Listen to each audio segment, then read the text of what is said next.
പക്ഷേ എല്ലാവരും മരിച്ചപ്പോൾ മനുഷ്യനെന്ന ലാബിലാണ് മരിച്ചത്.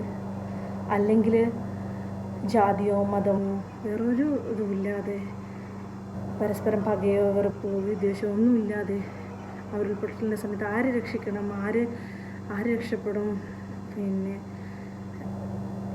ഒരുപാട് കഥകളും ഇതിൻ്റെ പുറകിൽ ഇങ്ങനെ കേൾക്കുമ്പോൾ ശരിക്കും നമുക്ക് ഗൂസ് ബംസ്, ഭയങ്കര രോമാഞ്ചം ഉണ്ടാകുന്ന രീതിയിൽ, ഭയങ്കര പ്രൗഡ് തോന്നുന്ന രീതിയിലാണ് കാര്യങ്ങൾ പോയിക്കൊണ്ടിരുന്നത്. പ്രജീഷ് എന്ന് പറഞ്ഞാൽ 100-ലധികം ആൾക്കാരെ രക്ഷിച്ച പ്രജീഷ് എന്ന് പറയുന്ന ആൾ, അദ്ദേഹം തൻ്റെ ഓഫ് റോഡ് വണ്ടിയെടുത്ത് ഉരുൾപൊട്ടിയിട്ടുണ്ട് എന്ന് പറഞ്ഞുകൊണ്ട് കൂടെയുള്ള ആൾക്കാരൊക്കെ വിളിക്കുന്നത്. അതിനുശേഷം ആര് വരുന്നില്ലെങ്കിൽ ഞാൻ വേഗം പോവാം, നിങ്ങൾക്ക് ഉറങ്ങാണോ എന്ന് പറഞ്ഞ് ഇറങ്ങി പുറപ്പെട്ട് 100-ലധികം ആൾക്കാരെ രക്ഷപ്പെടുത്തി. പിന്നീട് രക്ഷപ്പെടുന്നൊരു ഉറപ്പില്ലാഞ്ഞിട്ട് പോലും